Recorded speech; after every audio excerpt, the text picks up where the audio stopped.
बिस्मिल्लाहिर्रहमानिर्रहीम। अस्सलाम वालेकुम नाज़रीन, आप यूट्यूब चैनल देख रहे हैं। मैं इमरान खान हूँ। बलूचिस्तान से जो इतलात आ रही हैं वो अच्छी नहीं हैं। अभी मेरी कुछ दोस्तों से बात हुई जो बलूचिस्तान में रहते हैं और मुख्तलिफ़ इलाकों में वो ट्रैवल करते रहते हैं। कुछ दोस्त हैं जो वहाँ पे कारोबार करते हैं, कुछ सहाफ़ी दोस्त हैं। वो सब ये बता रहे हैं कि चंद इंसिडेंट गुज़िश्ता चंद दिनों में जो हुए हैं, उन वाक़यात के बाद अब बलूचिस्तान की जितनी बड़ी शाहराएँ हैं वो तकरीबन बंद है। कोयटा से सिब्बी जाने वाला रास्ता बंद है, आवारान की तरफ जाने वाला रास्ता बंद है, तुरबत वाला रास्ता जो है वो भी बंद है, कोलू वाली साइड वो भी बंद है। जो आपका एक मेन रोड चलता है योब वाला, वहाँ पे भी जो है वो शाम के वक्त ट्रैफिक बंद हो जाती है और दिन में भी बहुत कम ट्रैफिक है। इसके अलावा जो कोस्टल हाईवे है वो भी महफूज नहीं समझी जा रही। गवादर की तरफ जो रास्ता जाता है, जो तफ्तान रोड है, ये बहुत सारे रोड्स ऐसे हैं जिनके ऊपर अब बताया जा रहा है कि लोग ट्रैवल नहीं कर रहे और एक अनअनाउंस्ड किस्म की कर्फ्यू वाली सूरत हाल है बलूचिस्तान में।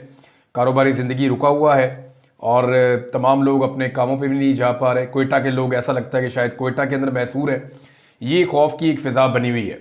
दहशतगर्द चाहते क्या है? वो अपना टारगेट अचीव करना चाहते हैं और उनका जो टारगेट है वो खौफ पैदा करना है, लोगों को डराना है। अब इस वक्त ISPR का एक स्टेटमेंट है, उनकी जानिब से जो इन्फॉर्मेशन आई वो है, और दूसरी जानिब दहशतगर्द भी जो है वो अपने नेटवर्क के ज़रिए से अपनी इन्फॉर्मेशन फैला रहे हैं। अगर आप दोनों की बातों को एक साइड पर रख के सिर्फ ऐनी शाहिदीन की बात सुने तो ऐनी शाहिदीन ने जो नक्शा खींचा है इस सारे दहशतगर्दाना हमले का, वो बड़ा खौफनाक है। यानी सिंपली अभी एक और मैं ऐनी शाहिद की बात सुन रहा था, मेरे पास मेरे अपने मोबाइल फ़ोन में मेरे दोस्तों ने कुछ इंटरव्यूज़ करके भेजे हैं। वो जर्नलिस्ट हैं, वो ये कहते हैं जी हम तो अपने टीवी चैनल्स पे चला नहीं सकते, ना अपने सोशल मीडिया पे ये डाल सकते हैं। तो ये आप देखिए कि ये किस तरह की बातें कर रहे हैं।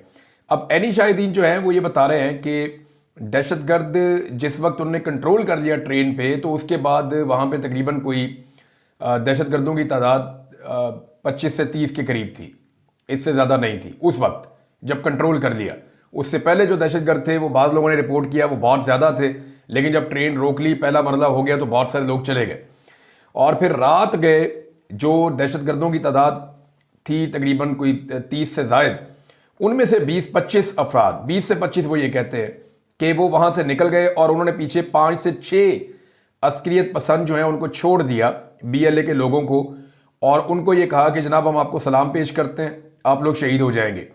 अच्छा, 5 से 6 बंदे उन्होंने वहाँ पे छोड़े और इन बंदों के साथ फिर लड़ाई होती रही है फोर्सेस की। और इन 5-6 बंदों के बारे में ये बताया जाता है, जो लोग वहाँ से भाग कर गए, जिन्होंने अपनी जान बचाई, वो ये बताते हैं कि जब FC या पाक फौज के लोग या दूसरी जानिब SSG कमांडोज जो आए थे, वो जब इन्हें एंगेज करते थे तो ये ट्रेनों के नीचे घुस जाते थे और वहाँ घुस के अपनी जान बचाते थे। बाद औक़ात ड्रोन्स आते थे तो ये नीचे घुस जाते थे और ये फायरिंग करते थे। इसमें वो कहते हैं जी हमें मौका मिलता था और हम थोड़े थोड़े करके वहाँ से भागते चले गए और इस तरह हम लोग वहाँ से रेस्क्यू हुए हैं। यानी जैसे जैसे हमें मौका मिला हम वहाँ से भागते गए। अब ये जो दहशतगर्द वहाँ से निकले हैं उनके बारे में इत्तला आ रही है कि वो अपने साथ कुछ अहम लोगों को ले गए थे और वो शायद उनके पास यरगमाल है। अब इसमें दो मौक़िफ़ है, एक हुकूमत की साइड का मौक़िफ़ है या ISPR का, वो ये कहते हैं कि हमने उन दहशतगर्दों को भी मारा जो टोलियों की शक्ल में वहाँ से निकले। दूसरी जानिब जो है वो कुछ सोर्सेज ये बता रहे हैं कि अभी भी कुछ लोग लापता हैं, उनके बारे में पूरा डाटा अभी तक कंपाइल नहीं हुआ है। तो जब तक हमें पता नहीं चलता, पूरा डाटा नहीं आता, हम कुछ कह नहीं सकते कि तमाम लोग बाजियाब हुए या नहीं हुए। अच्छा, इन्होंने बताया कि जी सराइकियों को, पंजाबियों को, सिंधियों को, बलोचियों को और फौजियों को अलग अलग कर दिया गया और फिर उसके बाद जो है वो लोगों को कत्ल भी किया गया और बाद में सारी रात फायरिंग होती रही और सुबह 6 बजे के करीब उन्होंने बताया कि सिचुएशन फिर बदलना शुरू हुई और हम वहाँ से भागे हैं। अब नाजरीन, यहाँ पे जो पॉलिटिकल क़यादत है उसका बड़ा इंपॉर्टेंट रोल है। ख्वाजा साद रफ़ीक साहब का स्टेटमेंट आया एक, और ख्वाजा साद रफ़ीक साहब ने कुछ होश के नाखून लिए हैं। ये उन सियासतदानों में जो थोड़े से चीज़ों को हकीकत की नज़र से भी देख लेते हैं। तो ख्वाजा साद रफ़ीक ने कहा कि जाफ़र एक्सप्रेस सानिया रियासत के सर पर मुसल्लत खतरे का सायरन है। बलोच एरिया आतिश फ़िशां बन चुका है। रियासत से नाराज़ अनासर की औलादें पाकिस्तान दुश्मनों के हत्थे चढ़ चुकी हैं। अब मामला यह है कि पाकिस्तान दुश्मनों के हत्थे उनको चढ़ने किसने दिया? ये मौका तो था और ये बार बार मौका था कि उन लोगों को मनाकर मेन धारे में लाया जाता।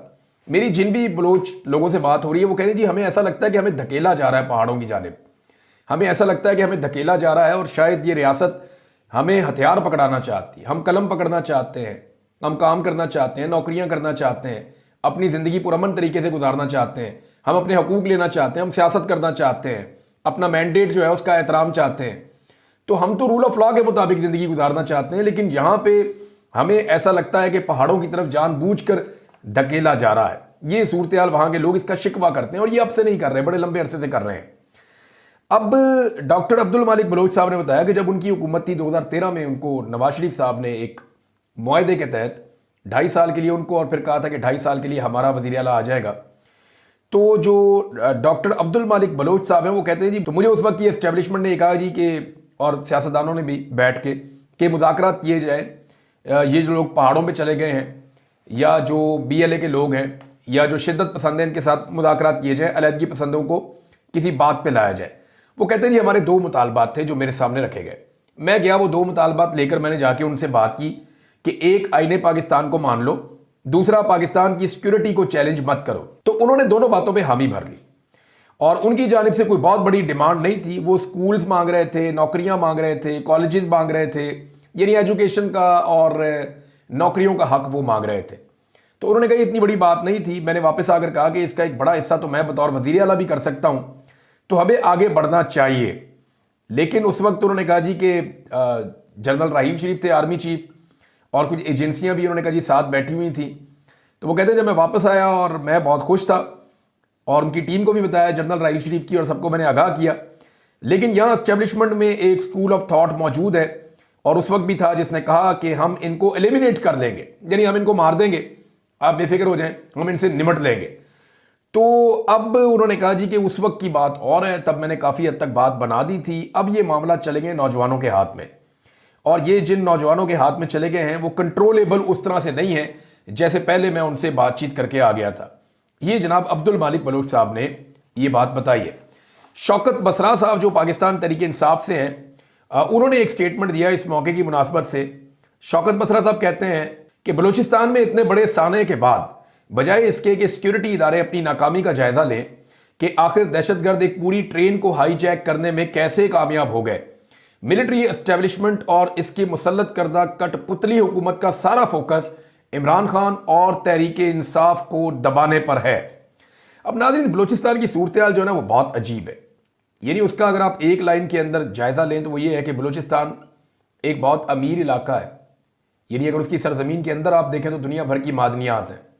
लिथियम वहाँ पे है, कॉपर वहाँ पे है, सोना वहाँ पे है, वहाँ पे गैस वहाँ निकलती है, पेट्रोलियम वहाँ निकलता है, तो धातुओं से भरा पड़ा है। रेयर अर्थ एलिमेंट्स जो हैं वो बलूचिस्तान में मौजूद हैं। तो बलूचिस्तान एक बड़ा अमीर तरीन खित्ता है।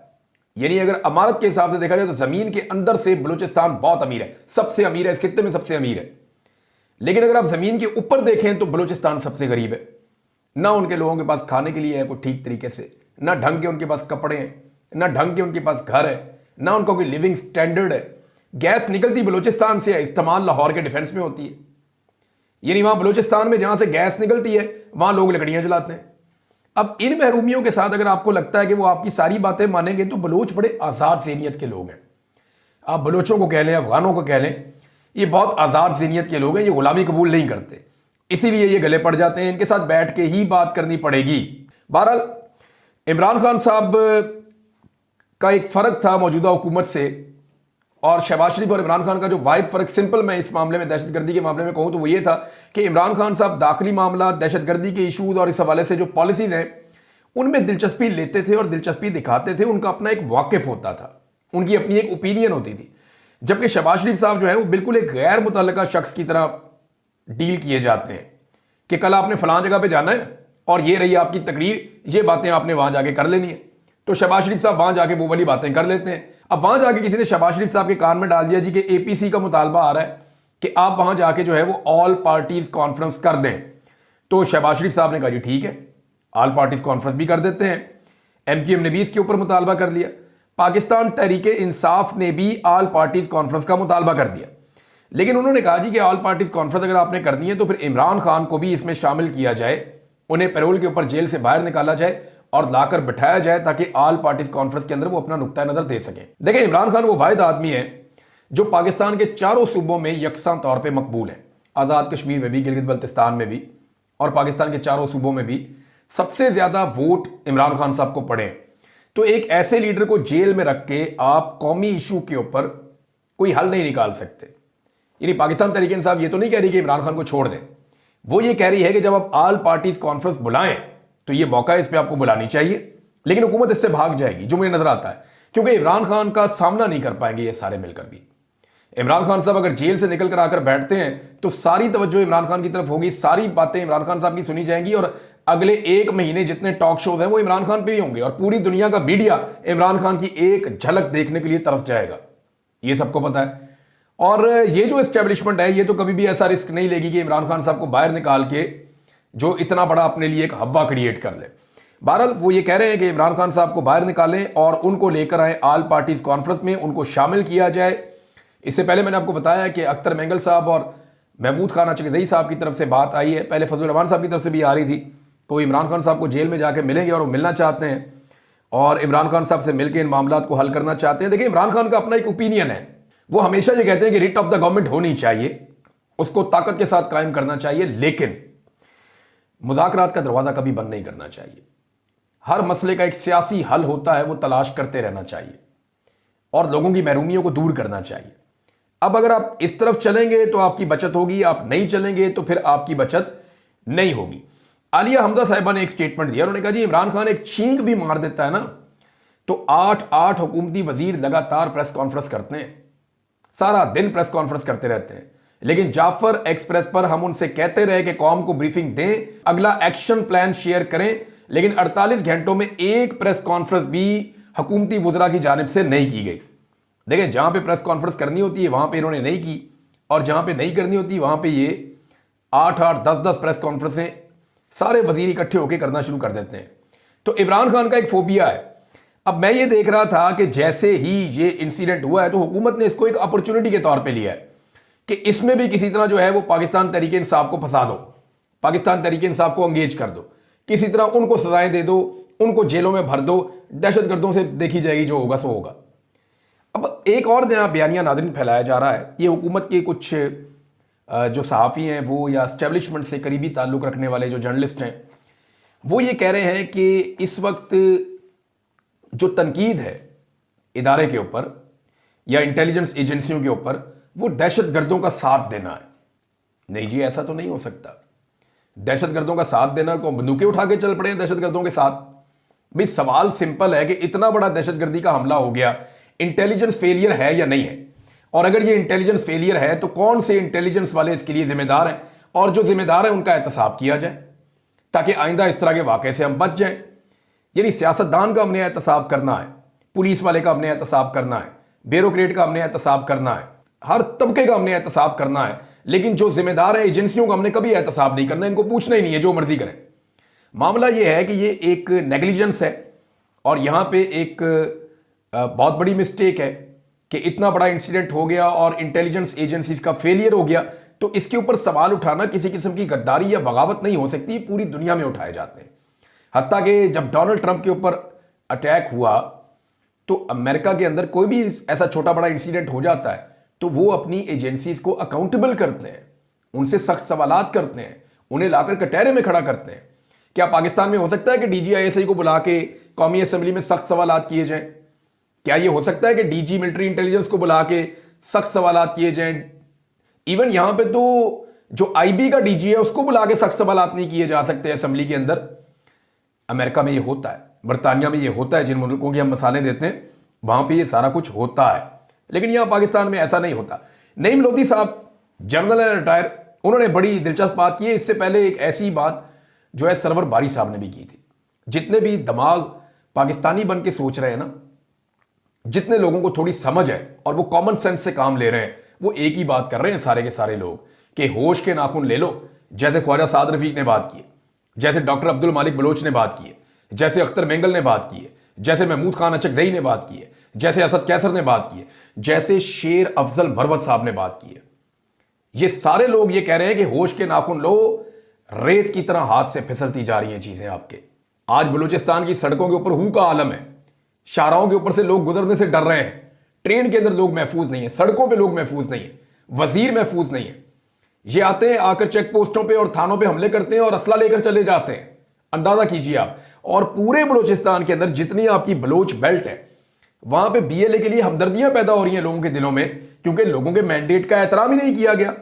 अब नईम लोधी साहब कहते हैं कि क्या कोई बचाव का रास्ता मौजूद है?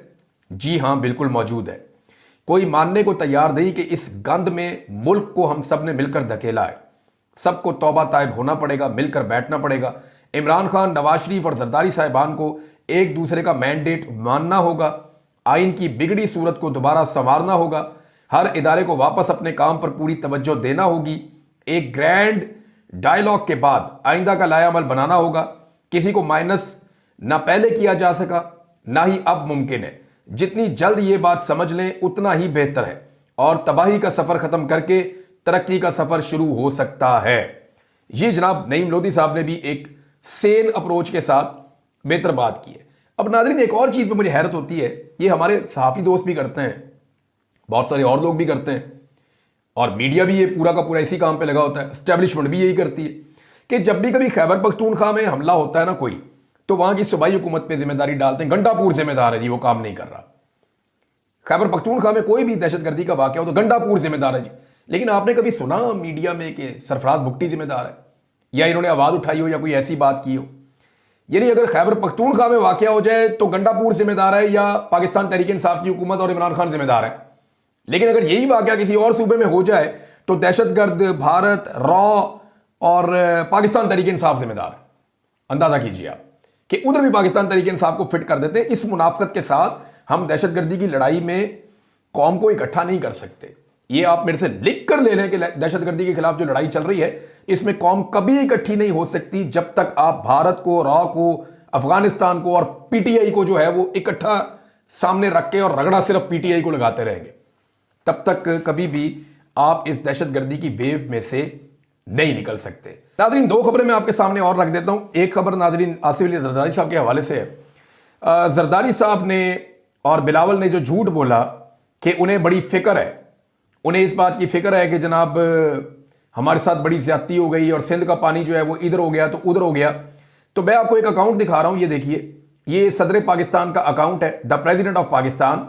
इसके आगे जो ब्लू टिक होता है वो ग्रे कलर का है। इसका मतलब यह है कि ये ऑफिशियल अकाउंट है उनका, और इसको जो ट्विटर है या एक्स है वो इसको एक्सेप्ट करता है कि ये सदर पाकिस्तान का अकाउंट है। इसके जो फॉलोअर्स हैं उनकी तादाद भी कोई 7.25 लाख के करीब है। ये आरफ अलवी साहब के टाइम पे भी था मेरे ख्याल में, और ये वही आसिफ अली जरदारी साहब भी उनकी टीम इस्तेमाल करती है। अब ये अकाउंट क्या बता रहा है, ये जरा आप खबरें देखें।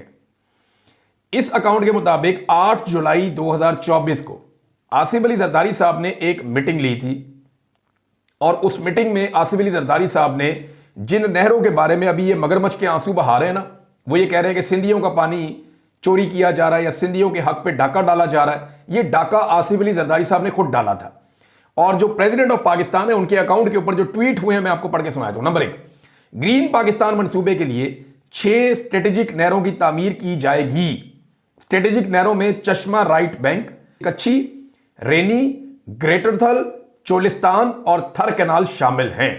नहरों से मुल्की काबिले काश्त रकबा, लाइफ स्टॉक और माहीगीरी की सलाहियत बढ़ाने में मदद मिलेगी। दूसरा, जनाब जरदारी साहब कह रहे हैं कि सदर मुमलिकत की ग्रीन पाकिस्तान मंसूबे के लिए स्ट्रेटेजिक नहरों पर काम शुरू करने की हदायत। ये 6 नहरों पर जरदारी साहब खुद हदायत दे रहे हैं कि फौरन काम शुरू करो। जरदारी साहब खुद कह रहे हैं कि ये नहरें बहुत जरूरी हैं। जरदारी साहब के पैगाम में नहरों के नाम मौजूद हैं और बाकायदा ब्रीफिंग लेके जरदारी साहब ने इसके ऊपर हुक्म दिया था 8 जुलाई 2024 को। फिर कहते हैं पानी का ज़िया रोकने के लिए स्ट्रेटेजिक नहरों की कंक्रीट लाइनिंग की जाएगी। तो जरदारी साहब ने जनाब नहरों के हवाले से ये वीडियो भी है जनाब, ये उनके अपने अकाउंट पे लगी हुई है। बहुत खुश हैं आसिफ अली जरदारी, उनके साथ मोहसिन नकवी, उनके साथ जो है ये कुछ यूनिफॉर्म में फौजी अफसरान बैठे हुए हैं और उनके साथ कोई एक ब्यूरोक्रेट बैठा हुआ है। तो जनाब इन्होंने तो खुद सिंध का पानी दिया। वो सही कहते हैं, क्या नाम है उनका, उमर अयूब साहब जो अपोजिशन लीडर है, वो कहते हैं ना कि ये बाप बेटे ने मिलकर सिंधियों का पानी बेच दिया है। सिंध का जो किसान है उसको इन्होंने मारा है। द प्रेसिडेंट ऑफ पाकिस्तान का जो अपना ऑफिशियल अकाउंट है वो ये सारी कहानी सुना रहा है, कोई और क्या सुनाएगा। नाजरीन, तलाल चौधरी साहब ने, इनकी आप काबिलियत चेक करें, इधर आप काबिलियत चेक करें। पहले आपको मैं स्टेटमेंट पढ़ के सुनाऊंगा, फिर आपको बताऊंगा कि ये करते क्या है। काबिलियत चेक करें। जो लोग कहते हैं कि वजारत दाखिला का काम नजर नहीं आता, क्या मोहसिन नकवी साहब कुर्सी से चिमटे रहे? आप काम देखें ना, जो अंडरपास 2 साल में बनता है वो 40 दिन में बन जाता है। लो जी, वजीर दाखिला का काम अंडरपास बनाना है। ये इनकी टोटल अक्ल है, ये इनकी टोटल जहानत है, और ये इनकी एडमिनिस्ट्रेशन की और गवर्नेंस की समझ है। और भाई वजीर दाखिला पाकिस्तान का वजीर दाखिला है, अमनो अमान के मामलात हैं और चीजें करनी है, ये एक सिटी मेयर का काम होता है, या वहां का जो ब्यूरोक्रेट है डीसी है, ये उसका काम है। जो वहां का लोकल बॉडीज का नुमाइंदा है, ये उसका काम है कि अंडरपास बन रहा है, कोई पुल बन रहा है, कोई सड़क बन रही है, कोई तामीर हो रही है, कोई पार्क बन रहा है, वो ये उनके काम है। मोहसिन नकवी वजीर दाखिला है पाकिस्तान का, फॉर गॉड से, कि वजीर दाखिला अंडरपासेस बनाएगा। ये इतनी इनकी अक्ल है बस। वो इमरान खान ने ठीक कहा था, एक तो इनको अक्ल ही नहीं है, ये ऊपर से ये पढ़ते भी नहीं, कोशिश भी नहीं करते, पढ़े लिखे भी नहीं है। अब तक के लिए इतनी, अपना ख्याल रखिएगा अपने इस चैनल का भी। अल्लाह हाफ़िज़।